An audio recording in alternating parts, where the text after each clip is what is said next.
Também quero cumprimentar todos os irmãos com a paz do Senhor. Nós estamos dando início a mais uma escola bíblica dominical. Deus nos tem concedido essa oportunidade. Estamos aqui louvando, engrandecendo, exaltando o nome do Senhor e passando uma mensagem de bênção, de vitória para a vida de cada um dos irmãos. Eu gostaria, nesse momento, convidar todos para fazermos uma oração, antes de darmos início a mais essa escola bíblica. Amém? Oremos. Eterno e soberano Deus, ó Pai, mais uma vez, Senhor, estamos aqui na Tua presença, clamando pela Tua misericórdia em nossas vidas, Senhor. Venha falar conosco através da Tua palavra. Ó Senhor, nos capacita, nos dá graça, força, para que possamos enfrentar todas as adversidades e as dificuldades dessa vida. Deus maravilhoso, continue falando no coração de cada um dos Teus servos, Senhor. Continue falando no coração das pessoas que estão nos ouvindo nesta manhã. Ó Senhor, nos vendo através dessa live. Meu Deus, meu Pai, estenda as Suas mãos de poder, é o que eu te peço em Teu nome e te agradeço por tudo. Amém, Jesus. Hoje o tema da mensagem de hoje é confiar no Senhor em todo o tempo.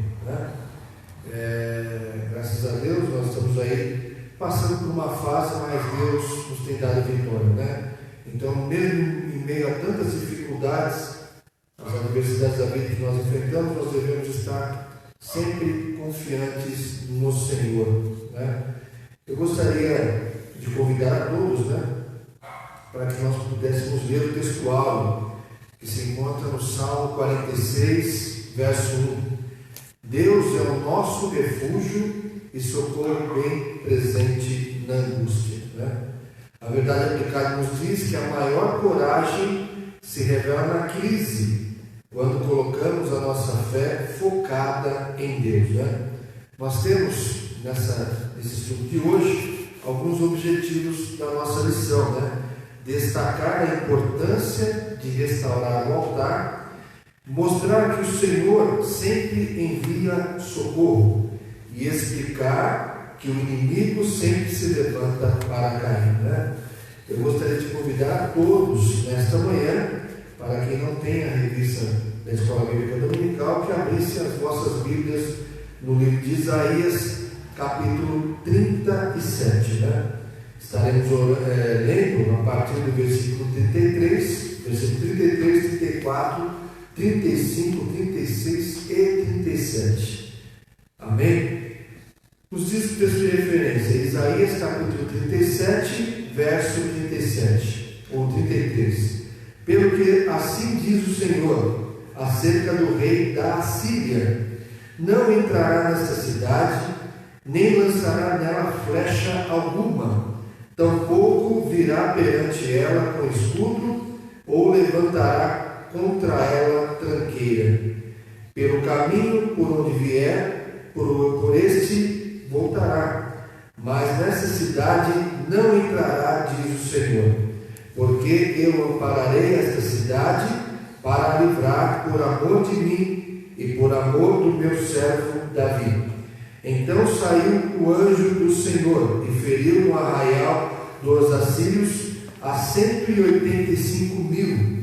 E quando se levantaram pela manhã cedo, eis que tudo eram corpos mortos. Assim Senaqueribe, rei da Síria, se retirou e se foi e voltou e ficou em Nínive. Amém? Graças a Deus, É mais uma lição maravilhosa, confiar no Senhor em todo o tempo. A introdução dessa lição nos diz o seguinte, que Ezequias, que foi um rei nessa época, em Isaías 37, diz que a palavra do Senhor nos diz que Ezequias foi um rei notável em Judá, pois ele priorizou, ele colocou como prioridade em fazer o que era reto diante de Deus. E quando os governantes, irmãos, se colocam à disposição de Deus, quando colocam Deus em primeiro lugar nas suas vidas, você pode ter a certeza absoluta de que tudo vai bem. Não é só os governantes não, mas todos nós que procuramos nos dedicar a Deus e colocar as coisas de Deus em primeiro lugar, nós podemos ter a certeza absoluta de que todas as coisas que nós fizermos vai dar certo. Então nós temos que, a primeira coisa que nós observamos dessa qualidade de Ezequias justamente foi o fato de ele colocar Deus em primeiro plano, né? Primeiro plano. E outro detalhe, ele restaurou o serviço do templo de acordo com a palavra de Deus e se esforçou para levar o povo a se converter ao Senhor e confiou em Deus mesmo diante de perigos e mesmo diante de ameaças, né? Então nós vemos que Ezequias ele coloca Deus em primeiro plano.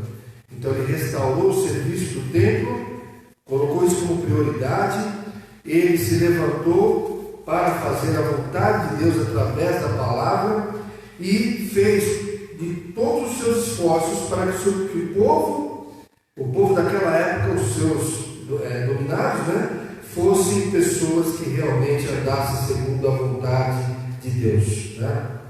Na introdução, ainda na lição do número 1, aqui, no item 1, diz que ele foi um jovem rei de Judá.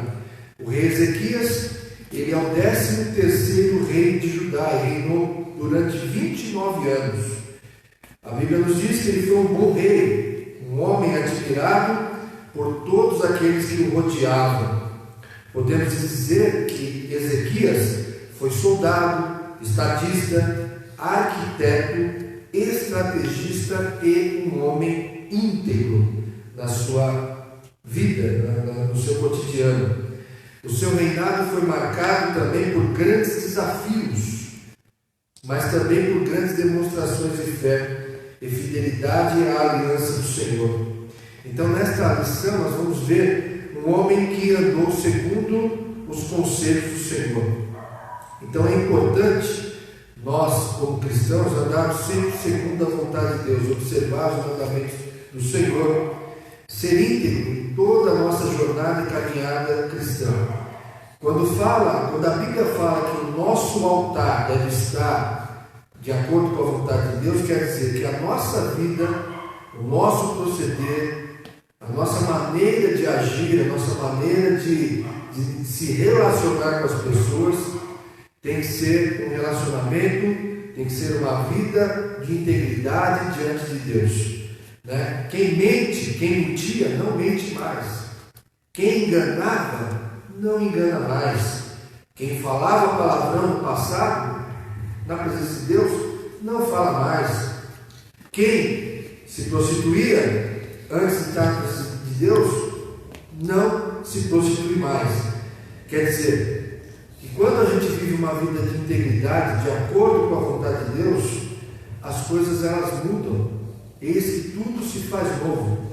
Então a gente tem que ter a ideia e a consciência de que viver uma vida segundo a vontade de Deus, viver uma vida de integridade, quer dizer que nós devemos andar de acordo com os planos de Deus. O que nós praticávamos no passado já não serve mais para os dias de hoje. Temos que viver uma vida honesta, correta perante Deus e perante as pessoas que nos rodeiam. A Bíblia nos diz o seguinte, que nós devemos olhar somente para Cristo, que é o autor e consumador da nossa fé, porque nós estamos rodeados de uma grande nuvem de testemunhas, né? Então nós temos que ter essa ideia de que as pessoas estão nos observando, desde o nosso levantar, desde o nosso comportamento, na onde nós trabalhamos, na onde nós estudamos, todo o nosso comportamento é observado. Então, se nós começarmos a tomar atitudes que não agradam a Deus, de engano, de prostituição, de intriga, de inveja, o que vai acontecer? As pessoas estão nos olhando, nos observando, e a primeira coisa que eles vão fazer é apontar: olha lá o crente, esse é o cristão, esse é a pessoa que se diz servo de Deus, está fazendo tudo errado. Não tem jeito, irmãos. Estamos rodeados de grande número de testemunhas. Então, as pessoas estão observando o nosso proceder, o nosso caminhar. A Bíblia nos diz que a palavra de Deus é lâmpada para os meus pés, é a tua palavra, Senhor, e luz para o meu caminho. Quer dizer, que nós temos que ter o Evangelho de Cristo como lâmpada, aquilo que ilumina, que nos dá um proceder, que nos dá uma caminhada debaixo da vontade de Deus. No item 1 aqui, diz o seguinte: Ezequias voltou-se para o Senhor. Ele foi um homem que, ao contrário da atitude de seu pai, o rei Acaz, a Bíblia fala que foi um rei idólatra. Foi um rei que levou para dentro da casa de Deus o altar de Damasco e retirou os vasos santos da casa de Deus e jogou-os para fora. Ele tomou atitudes, Ezequias, não é porque o fato de ser filho de Acaz, né? Talvez as pessoas observem o seguinte: olha, tem aquele ditado popular que diz o seguinte: filho de peixe, peixinho é, mas não é essa a realidade. Acaz foi um homem que não foi reto diante de Deus, mas Ezequias tomou uma postura diferente do seu pai, bem ao contrário do seu pai. E a Bíblia nos diz que Ezequias assumiu o trono e fez o que era reto aos olhos do Senhor. Está lá no livro de 2 Reis, capítulo 18, versículo 13. Ele fez o que era reto aos olhos do Senhor, bem diferente do seu pai. Acaz foi um rei perverso, pautou o seu reinado com abominações que desagradavam ao Senhor. A Bíblia fala que um dos seus filhos também foi sacrificado por Acaz, né? Ele cultuou-se a deuses, promovendo e andando fora da vontade de Deus, né? Então, após 16 anos do reinado do seu pai, Acaz chegará ao fim.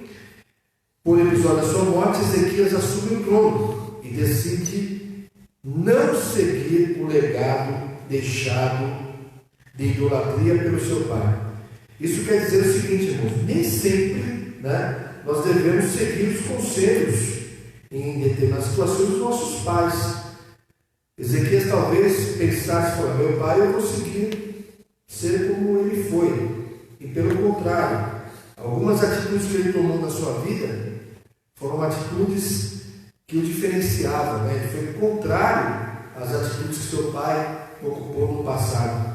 Porque meu pai bebe e eu vou beber também. Porque meu pai, ele é idólatra, eu também vou ser idólatra.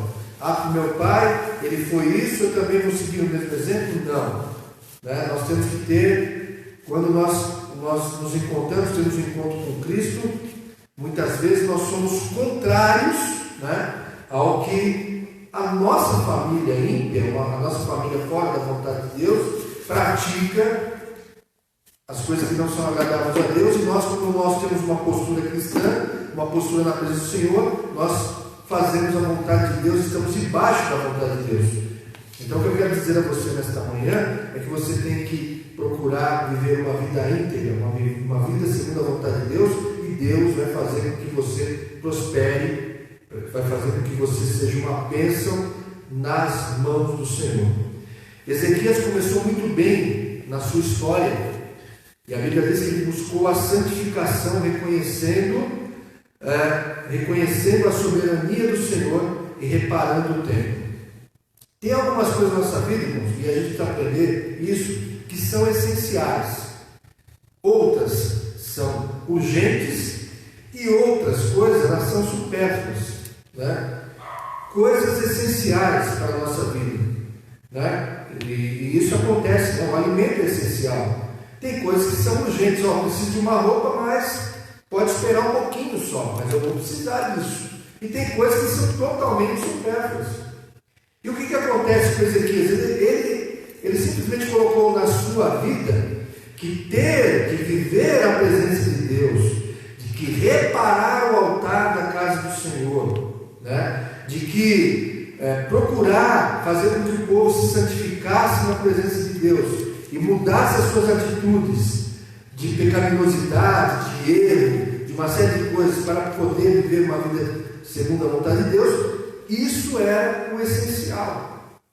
Então, na nossa vida, se as coisas não estiverem de acordo com a vontade de Deus, se nós não estivermos debaixo da vontade de Deus, se o nosso altar não estiver reparado, ou seja, você está na igreja, mas a sua vida é uma bagunça aí fora, você engana, você continua prostituindo, você continua falando palavrão, você continua fazendo coisas que não agradam a Deus, você pode ter certeza, você precisa se santificar. Coloque isso como prioridade na sua vida.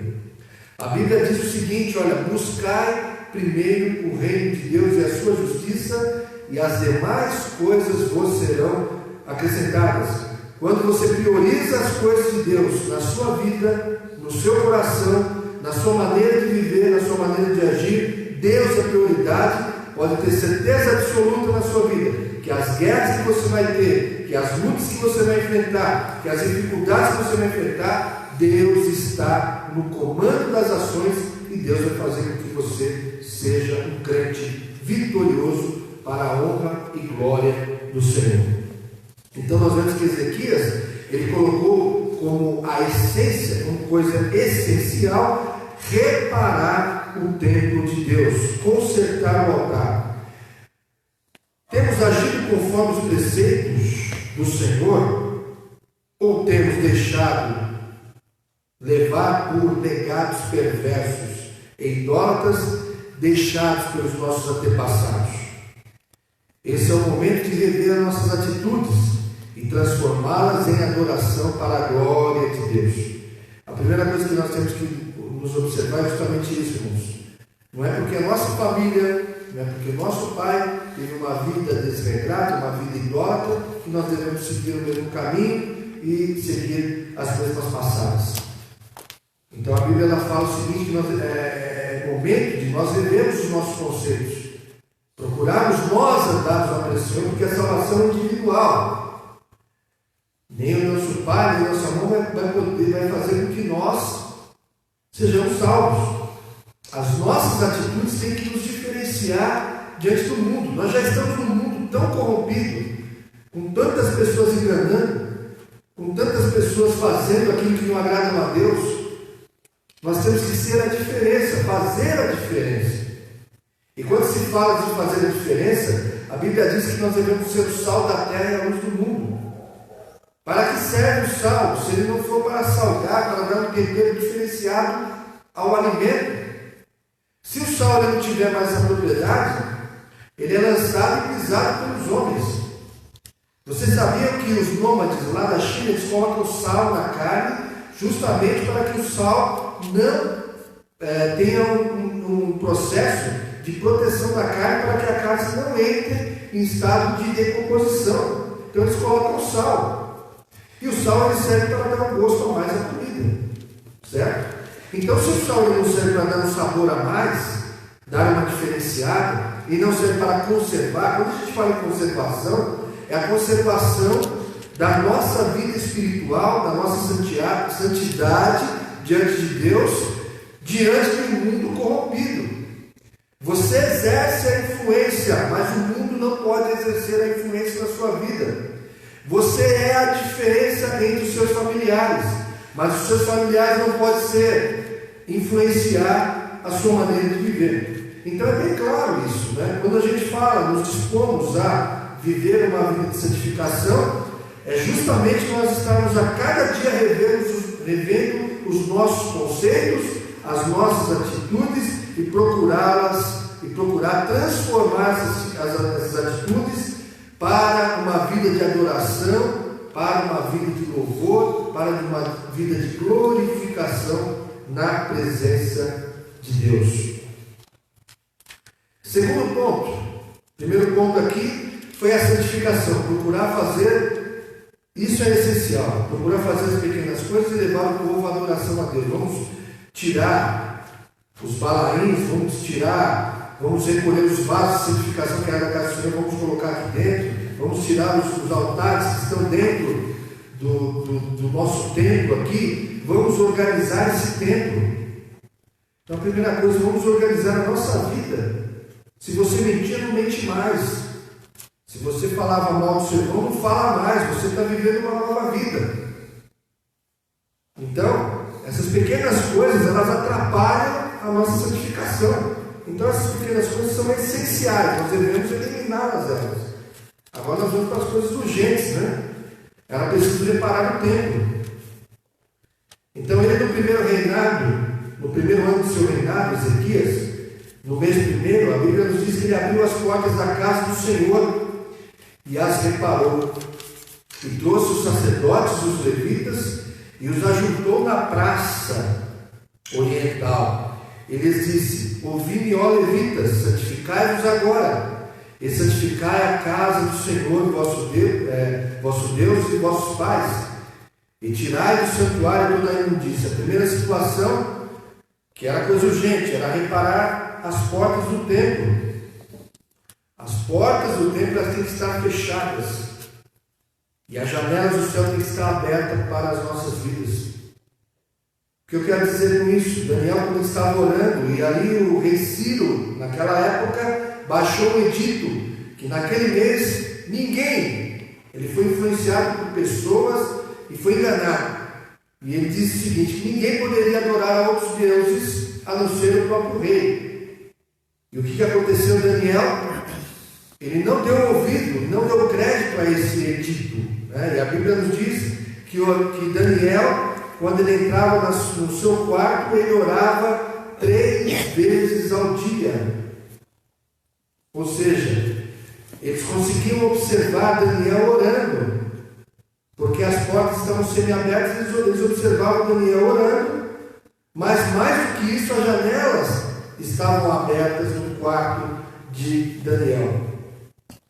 O que eu quero dizer a você nessa manhã é o seguinte, que quando nós oramos, irmãos, nós fechamos a nossa porta do nosso aposento e oramos secretamente a Deus, e no oculto Deus nos recompensa.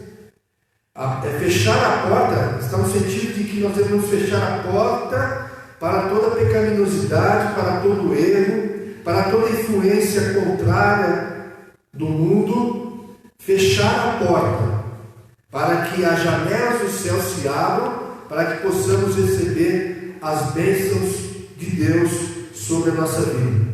Então, quando se fala aqui em reparar a porta, quer dizer, esse reparar a porta está no sentido de reparar, né, a nossa vida espiritual. Nada pode nos influenciar. Os problemas estão lá fora, mas você tem que viver uma vida na vontade de Deus. Você está no mesmo barco que Jesus está. Jesus está dormindo dentro do barco, a tempestade está por lá de fora.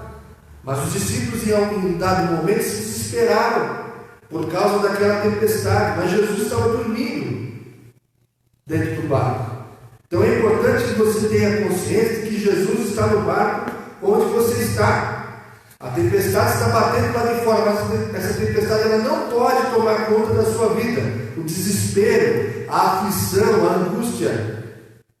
Você tem que continuar vivendo segundo a vontade de Deus, tendo a consciência de que Jesus está no seu barco, ainda que a tempestade bata forte lá fora. Aleluia, Jesus. É uma atitude louvável, né? E o que ele fez aí? Ezequias trouxe para dentro da casa os levitas e os sacerdotes. Quem eram os sacerdotes? Eram aqueles que sacrificavam perante Deus pelo povo. O sacerdote era o homem que intercedia diante de Deus pela nação de Israel. Os levitas eram aqueles que louvavam ao Senhor, né? Tem que trazer para dentro da casa de Deus, para dentro do seu altar, uma posição intercessória. Você é um intercessor das causas difíceis, das causas impossíveis. Primeira coisa que eu quero dizer a você, você tem que viver uma vida de oração. A oração é a chave da tua vitória. A oração é o que nos conduz a uma vida vitoriosa. E terceiro ponto, quando você orar, você também louve a Deus. Porque o louvor são frutos de lábios que reconhecem que o Senhor Deus é o Deus Todo-Poderoso em nossas vidas. No item 1.3, irmãos, nos diz o seguinte, né? Um conserto divino em meio à crise. Então Deus está procurando corações em que Ele possa consertar. Nós vivemos uma época de pandemia, de dificuldade, e essas dificuldades ela atingiu a todos, independente, né? Até a igreja, o trabalho, muitas pessoas perderam seus empregos, muitas pessoas passaram, mas foi uma fase que nós passamos. Talvez Deus queria nos mostrar algo diferente, o nosso relacionamento, ficar mais tempo em casa para nos relacionar melhor com a nossa família, nos relacionar melhor com os nossos filhos, ter uma outra visão das coisas. Porque muitas vezes nós cuidamos somente das coisas dos outros. Tem pessoas que, infelizmente, só cuidam das coisas da igreja e se esquecem da sua família. Então Deus ele quis mostrar algo diferente, né? Esse fato aqui que eu estar aqui transmitindo uma mensagem e falando das coisas de Deus, eu estou atingindo muitas pessoas, inclusive amigos meus, através dessa live. E isso é uma bênção de Deus, porque é uma oportunidade para que todos possam ouvir a mensagem, ouvir a palavra de Deus, porque a mensagem de Deus ela é pregada. E o importante é estarmos de acordo com a vontade de Deus, estarmos sempre buscando ao Senhor em todo o tempo. Quando se fala em todo o tempo, é inclusive nos momentos de crise, nos momentos de dificuldades. Então Deus ele vem para consertar a nossa vida até nos momentos de dificuldades. Existem guerras, batalhas espirituais. Nós não estamos imunes em relação a esses problemas. Mas eu quero dizer aos irmãos, devemos confiar no Senhor em todos os momentos da nossa vida. Nos diz aqui um conselho divino em meio à crise. A crise estava estabelecida sobre Judá, segundo 8 ou 9. Porque Acás, que era o pai de Ezequias, não guardou os mandamentos divinos. Diante disso, o que fez Ezequias, seu filho? A prioridade dele, a essência dele era reparar o templo. Convoca sacerdotes para fazer um concerto diante de Deus, para enfim sanar a crise da ira de Deus. É necessário muitas vezes na nossa vida uma atitude que você toma, você se posiciona, falou, olha, agora a partir de hoje eu quero viver uma vida de acordo com a vontade de Deus. O que passou, passou. O que eu fazia de erro no passado, eu não posso fazer mais. Eu tenho que viver uma vida diferente. Então, o início de reparar o altar de Deus é justamente aquele momento que você toma uma atitude. Falou, desse jeito eu não quero viver mais. Então, eu vou orar mais. Eu vou buscar mais a presença do Senhor. Eu vou meditar mais na Bíblia. Eu vou jejuar mais. Eu vou buscar mais o Senhor. E a partir de hoje eu quero viver uma nova vida. Então, essa é a atitude. Isso é essencial. Agora, tem coisas que são urgentes. Tem a necessidade de pregar a palavra? Sim, é urgente. Deus cobra de mim isso. Mas são coisas que as coisas vão acontecendo. E tem coisas que são supérfluas. Essas coisas não servem para o cristão. Tem coisas que não é necessário agora. Tem coisas que são prioridades, mas tem coisas que não é necessário.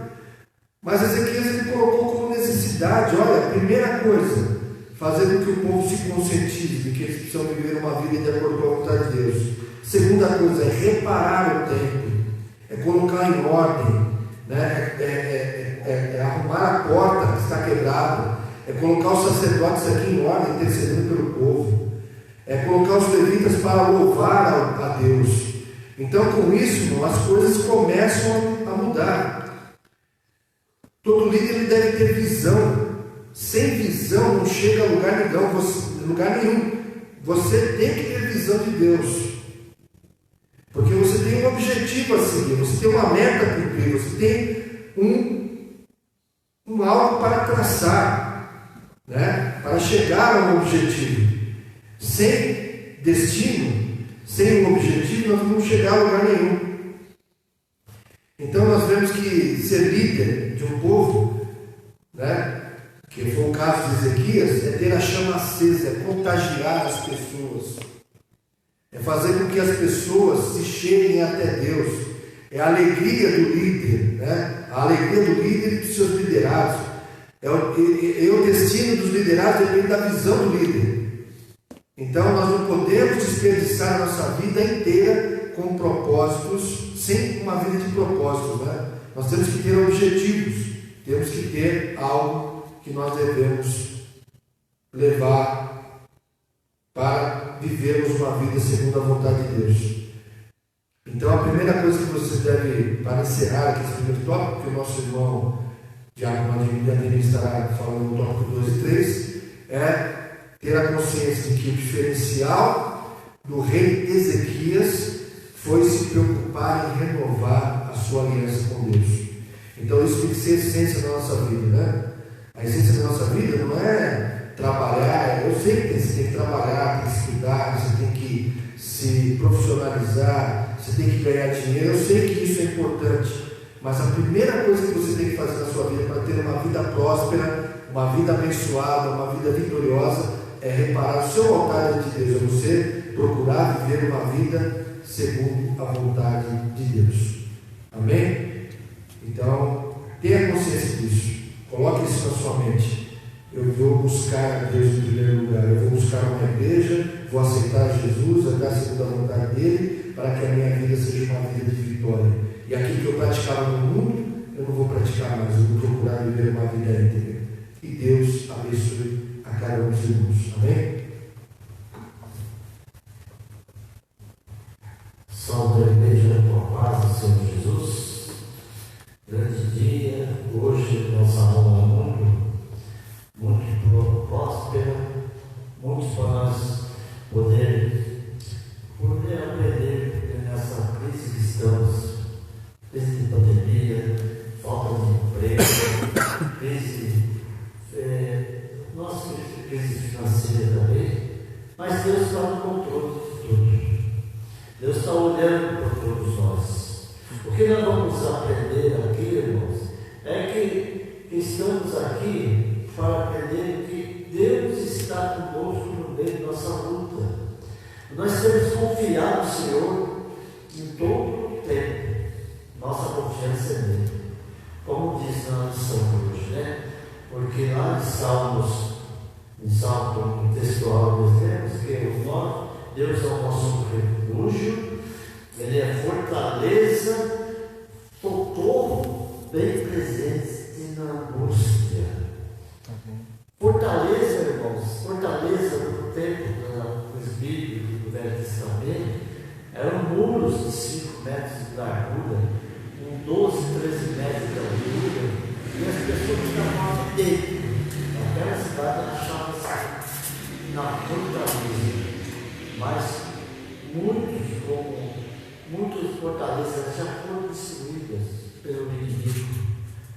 Então, a fortaleza natural não tem assim, nós temos que confiar nessa fortaleza natural, mas sim na fortaleza de Deus.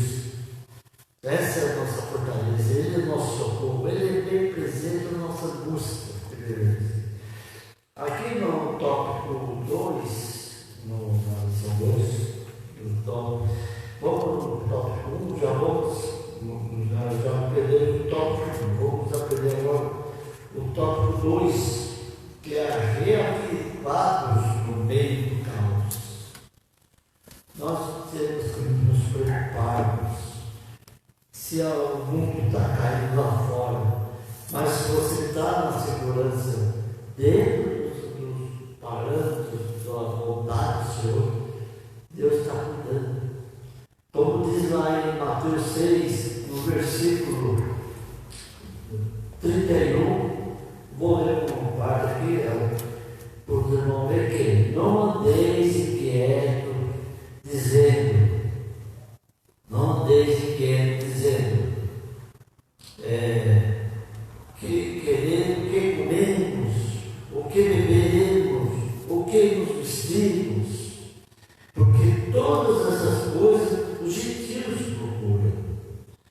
De certo, nosso Pai Celestial bem sabe que necessitais de todas essas coisas. Mas primeiro, buscar primeiro o reino de Deus e a sua justiça, e as demais coisas, todas as coisas serão acrescentadas. Não, versículo 34, não inquieteis, pois pelo dia de amanhã, porque o dia basta, porque o dia de amanhã cuidará de si mesmo, basta cada dia o seu mal. Nossa confiança está no Senhor. Nossa confiança naquele que fez os céus, aquele que fez a terra, fez o ar, e pôs aqui para nos cuidar. Nós somos filhos de Deus. Nós estamos vendo, porque pai que não cuida do seu próprio filho? Que pai que não vai cuidar de poder dar o melhor para o seu filho? Nossos pensamentos eram tão pequenos diante do que Deus tem para nós. Nós confiamos no Senhor. Nós confiamos que Ele pode até nos levar até essa pandemia, mas Ele está cuidando de para que seu nome seja glorificado. Quantos irmãos já pegaram essa doença? Quantos irmãos já estão aí curados? Porque Deus é na vida dele. Porque Deus está cuidando. Porque Deus está olhando por todos nós. Aquilo que durante o tempo do reinado de Ezequias, grande parte do reino do norte, devido à idolatria, foi levado cativo pelos assírios, teve incerteza, segurança e opressão espiritual habitavam no meio do povo. Vemos, irmãos, que o povo estava desobedecendo ao Senhor, estava fazendo uma idolatria. Isso daí já é muito mal para o cristão que está idólatra, que está querendo acreditar em coisas que não é de Deus. Porque Deus, Ele fala que confia no Senhor, Ele pede para confiar nele em todo o tempo. Ele é o nosso refúgio. Não tem outro lugar para nos refugiar. Ele é como uma galinha que põe seu pintinho embaixo das asas e ali cuida, nenhum inimigo chega ali perto, porque a galinha, mesmo que fosse uma cobra, ela vai defender seus filhotes. Então aqui é um exemplo, porque a serpente é o diabo.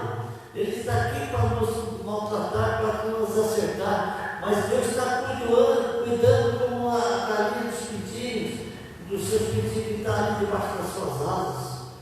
E como é bom estar debaixo das asas do Senhor. É um lugar quente, é um lugar protegido, é um lugar que o inimigo não pode chegar perto. Então, irmãos, descanse no Senhor, descanse neles. Tópico 2:1, Ezequias e suas atitudes assertivas diante de tal cenário, a Bíblia ressalta atitudes assertivas que Ezequias teve em suas vertentes conformes por políticas morais, conforme o livro de 2 Reis, e purificação do templo, estabelecido os cultos à Páscoa, conforme descrito no livro de Crônicas. Não é difícil restaurar, às vezes, para nós, né? Mas para Deus não é impossível, precisa ser crente no Senhor. Restaura o altar, restaura as coisas que estão ruins, restaura as coisas que Deus nos agrada.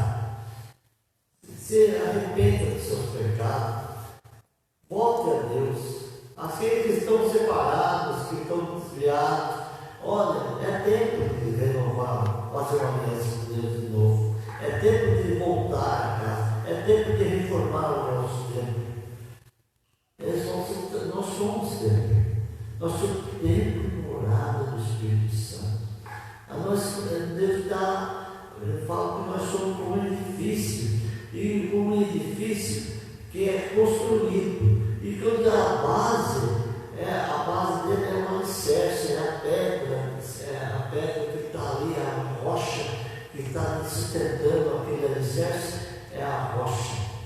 E a nossa rocha é Jesus Cristo. Nós somos alicerce. Cada coluna que é levantada, ali estão reformando, estão cuidando, estão reforçando, porque não podemos ter aquela construção feita em areia, porque na areia, tudo que vem a chuva, vem do vento, ele pode derrubar, mas a rocha, estando firme na rocha, ali alicerçado na rocha, nada pode acontecer. Então, o Senhor, da tal maneira que confiou no Senhor, o rei Ezequias, e buscou se aproximar de Deus e guardar seus mandamentos, e passou a ser referência positiva na história do reino de Judá. 2 Reis, 18, 5, 6. Por causa da humildade de Ezequias, diante do Senhor, honrado o Altíssimo diante do povo, ensinando-os a fazer o que agradava ao Senhor. Jerusalém foi poupada das mãos dos assírios. Deus ouviu o clamor de Ezequias e se agradou do seu posicionamento. Vê como Deus se agrada depois que a gente se arrepende dos pecados e tenha Ele como o Senhor e Salvador.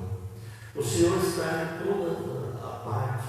O Senhor é Deus de ontem e de hoje e de sempre. O Senhor está em volta, Ele coloca fogo em volta de você para que nenhum inimigo chegue até perto de você. Toda a armadilha preparada para ti não vai prevalecer, porque Deus está no controle. Eles têm que confiar no Senhor. Nós temos aqui, não à toa, porque depois daqui, nosso tempo de vida aqui, é morar com Ele, onde vamos ser eternos, onde vamos ser como Ele, na proteção dele, totalmente. Não vamos ter mais problema, mas temos que crer no Senhor, porque Ele está no controle. Ele é o nosso refúgio, Ele é a nossa fortaleza, Ele é socorro presente na angústia. Quando você está atribulado, quando você está cansado, quando você está agoniado, o que vai acontecer? Nossa, aquela agonia. Mas lembre do Senhor que Ele está no meio de nós. Lembre do Senhor que Ele está cuidando de cada detalhe da sua vida. Ele está olhando lá no seu emprego, Ele está olhando na sua situação financeira, Ele está olhando a sua situação espiritual. Porque Ele está querendo que você crie um novo, cria mais nele, para que poder trabalhar na sua vida. Ele não aguenta um coração quebrantado. Deus não aguenta isso. Ele vai agir. Ele vai dar. Mas busque em oração. Busque o Senhor em todo o tempo. Não deixe que o inimigo venha postar todas essas coisas e se ele depois você cai por terra. Mas não creia no Senhor que Ele está agindo no meio de nós. Veja, a erudição continua no tópico 2.2, avivamento de questão urgente. Deus havia chamado Israel para ser uma nação diferenciada, a fim de que levasse a luz para as nações, no nome do Senhor, fosse glorificado. Isaías 42:6. Deus chamou aqui você, que está aí assistindo essa lição, está ouvindo essa live, está ouvindo essa live.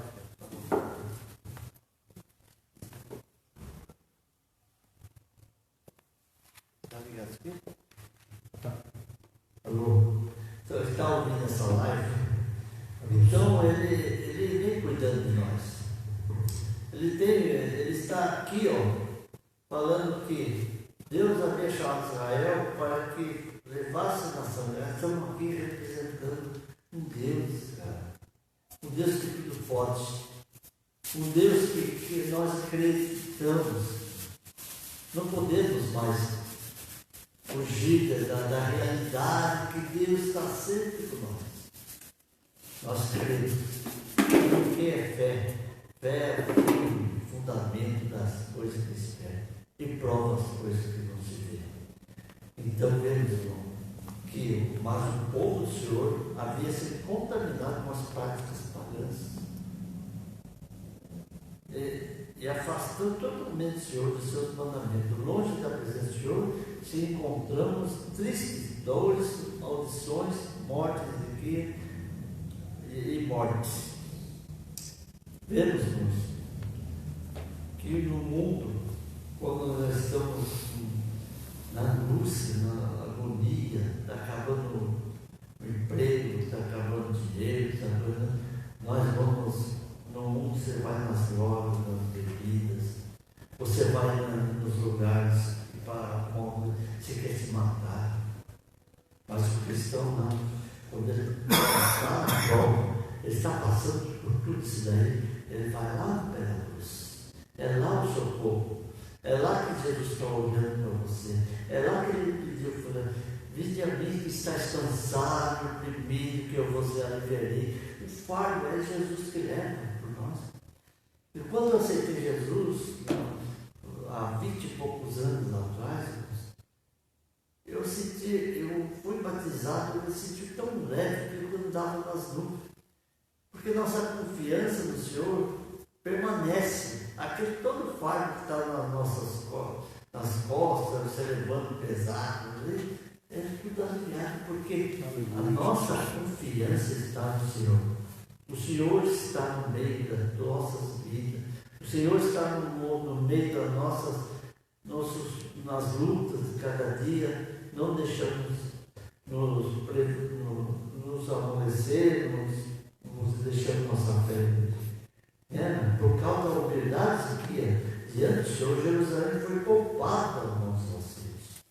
Vemos que buscou a presença do Senhor, arrependido pelos cometidos, Ezequiel reconheceu o poder da sua reavivamento no meio do povo.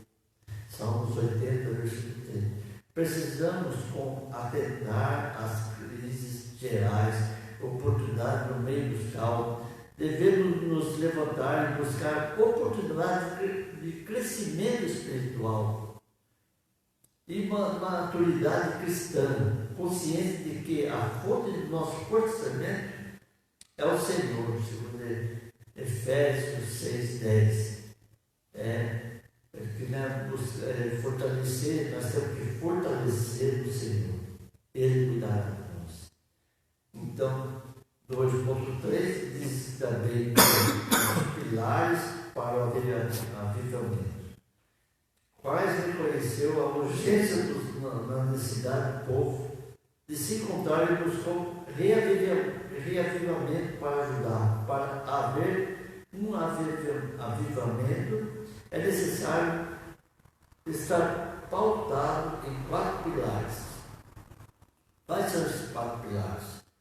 Um dos pilares é o arrependimento. Em meio às crises, a vida precisamos reconhecer que o nosso erro diante do Senhor é confessarmos a fim de que tenham seu perdão e sua misericórdia. Isso é o arrependimento. Porque Deus, Ele é misericórdia por todos nós. Nós estamos vivos por causa da sua misericórdia. E Ele tem falado que Ele tem nos buscado, Ele tem nos protegido de todo esse mal. 2. Querer a presença de Deus. Outro pilar. Em meio à crise, precisamos unicamente nos achegar a Deus, pois nele vem a salvação e a paz, e renovo e segurança e renovação. Irmãos, como vocês aceitam Jesus como único Salvador, por você estar na igreja, você aceitou Jesus como? Às vezes você está com uma crise de desemprego, às vezes está com crise financeira, às vezes você está com uma crise no seu casamento, às vezes você está com uma crise na saúde, mas quando você aceitou a Jesus, entra uma coisa importante, a paz. Jesus falou: eu vos dou a paz, não a paz que o mundo dá, mas a paz que Ele dá. Todos os problemas acabam. Mesmo no meio da crise, você sente a paz. Você nada vai tirar a sua atenção, porque você, enfrentando as suas lutas, Deus está com controle de tudo. Ele vai limpando, e você vai na sua fé, e nele, e Ele vai acrescentando mais fé, se dando mais paz, e você vai passando por todas essas coisas. Na presença do Senhor, Ele vai fazendo o seu milagre, Ele vai ajudando você em todo momento da sua vida. Ele vai limpando as tranqueiras, Ele vai tirando os inimigos, Ele vai dando estratégia, Ele vai tirando sabedoria para passar sobre essa crise. E Deus é o nosso consolo, é o nosso refúgio, é a nossa fortaleza. E 3, buscar comunhão divina, a comunhão do nosso desafiador, é vital para todos os cristãos, tanto em dias bons quanto em dias maus. Devemos sempre buscar intimamente com o Senhor através da oração e da leitura da palavra. Jesus falou: quando estiver sozinho no seu leito, vá para o seu leito, busca o Senhor em oração e Ele vai responder todos os seus pedidos.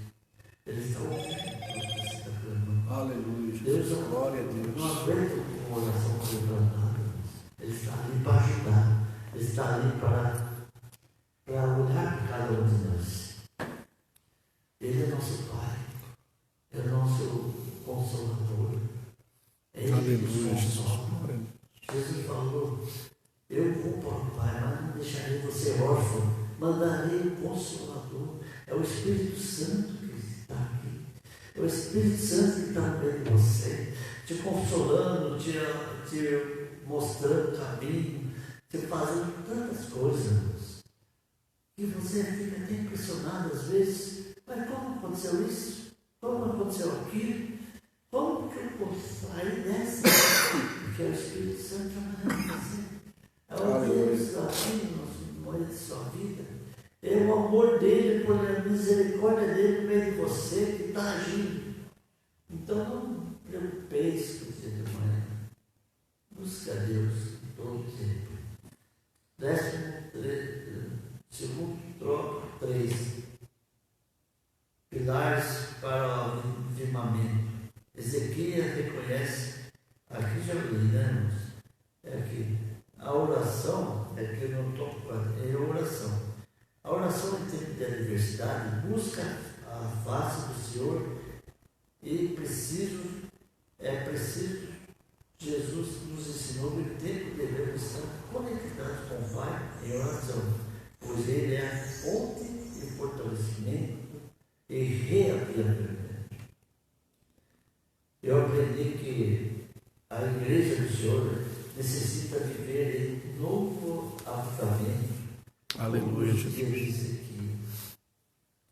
Quando Ezequias largou toda a idolatria e consertou o altar, todo o Senhor trabalhou na vida dele, trabalhou na vida do seu povo, e deu um alívio, deu um consolo. Ele protegeu o povo de uma guerra que podia eliminar todos, mas Deus, através de um anjo, pela fé do Senhor, pelo seu jejum e pela oração, ele mandou o anjo que acabou com os seus 180 e poucos inimigos, 1000 inimigos que estavam ali para destruir Jerusalém. Mas o Senhor foi fiel. O Senhor é fiel na vida de todos nós, que nós aprendemos. Tópico 3 diz que o socorro bem presente. Quando tudo parece estar bem, Senaqueribe, rei da Síria, invade Judá com seu impiedoso exército, acabando-se contra as cidades fortes, pois intentava separá-la para si. Segundo Crônicas 2, 32, os irmãos de lá, vocês vão acompanhar a lição lá na Bíblia. Mas Deus é socorro bem presente para o seu povo, como diz Salmos 46. Deus é o nosso socorro presente na angústia. Ele sempre vai estar do seu lado. Ele sempre vai. A peleja não vai ser mais sua. É Deus. Todos, a afronta é uma arma diabólica diante da educação.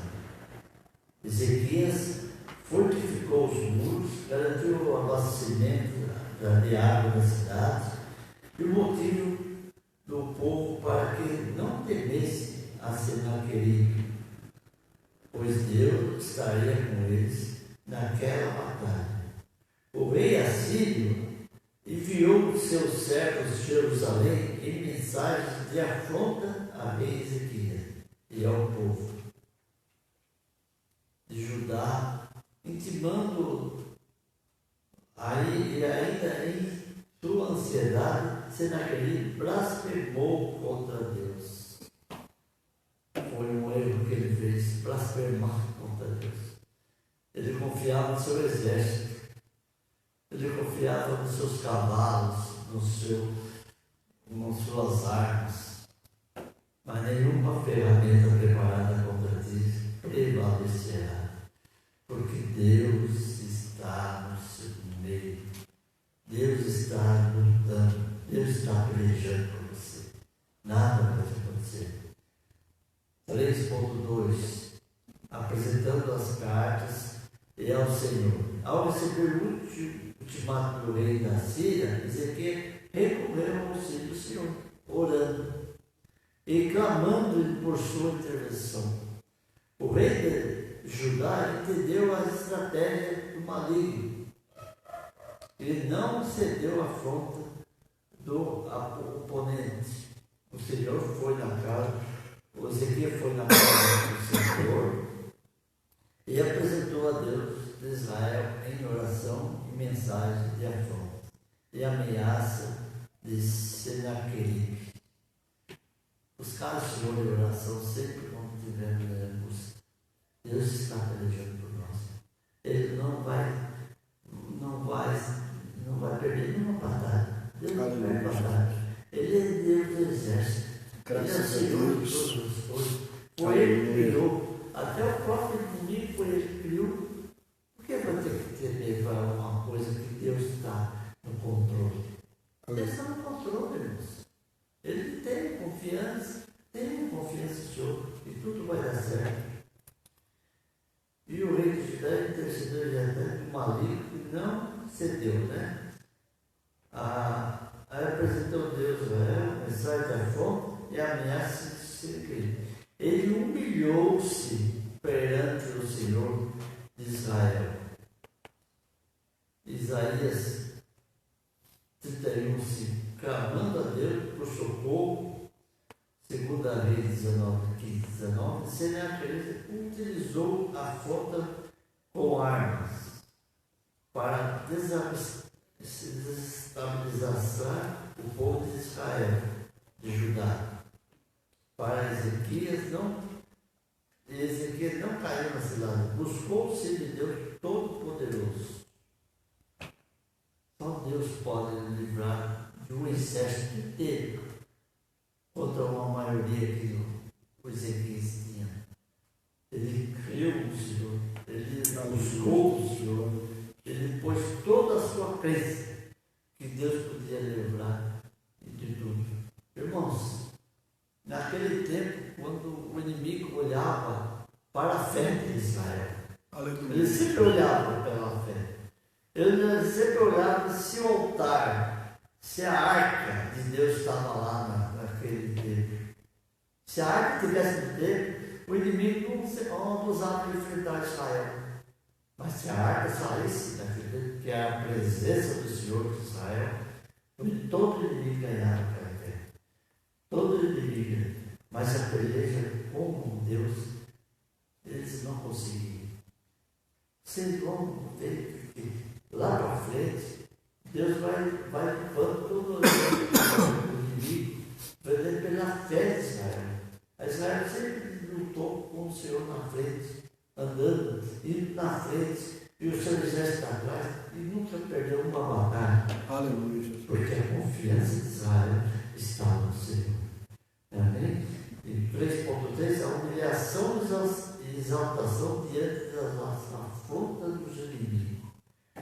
Precisamos ter a postura de Ezequias, chamar pelo socorro divino. Isaías, Salmos 46:1. Não ceder à afronta, pois como cristão devemos cultivar o fruto do Espírito. Nós vemos aqui em Gálatas 5:22, lembrando que o fruto do Espírito são 9. Se os irmãos verem lá em Gálatas 5:22, 5, é como ele está no singular, o fruto do Espírito.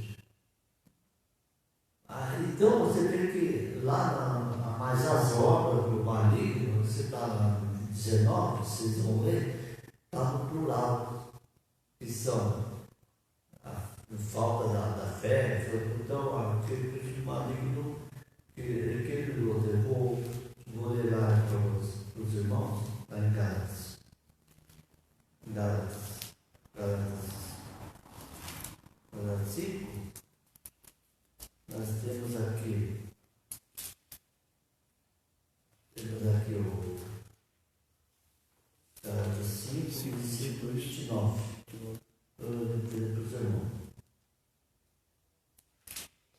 5:19 diz que, porque as obras da carne são, está no plural, são manifestas, as quais são prostituição, pureza, impureza, lascívia, idolatria, feitiçaria, inimizade, porfias, maculação, iras e pelejas, dissensões e heresias, inveja, bebedice, glutonaria, coisas semelhantes a essa, assim do Pai vou ter claro, como antes já disse, que o que cometer tais coisas não herdarão o reino do céu. Isso está no plural, são um monte de coisa. Agora vamos ver aqui, o fruto do Espírito é caridade, gozo, paz, longanimidade, benignidade, bondade, fé, mansidão e temperança. Quanto a essas coisas, não há lei. É como se fosse uma mexerica, os vários rumos. É uma só. É a fé que se traduz em nós, Deus. Tudo isso, o organismo, é o amor, ele está tudo ali. É como se fosse uma mexerica com vários rumos. Tudo incluído. Isso é a fé que estamos em Deus. E tomar para ti a vingança nos vários justiça dirá o Senhor. O Senhor ouviu o clamor de Ezequias, exaltou, e uma única noite o anjo do Senhor entrou no acampamento do Assírio e matou 185 mil soldados inimigos. Então, Senaqueribe, rei da Síria, se retirou envergonhado pelo mesmo caminho que veio. Irmãos, embora nosso adversário seja mais forte do que nós, o Senhor Deus luta em nossas batalhas. A conclusão disso é que nessa lição sobre a importância de reatarmos a verdadeira adoração do Senhor. A história do rei Ezequias nos faz ver que nos piores momentos da nossa vida devemos confiar na intervenção divina. Eu já passei no horário, já estou entregando uma lição aqui para o irmão terminar aqui. Ele vai encerrar essa lição e eu agradeço a oportunidade em nome do Senhor Jesus. Fiquem com a paz, tenham um bom domingo na paz do Senhor.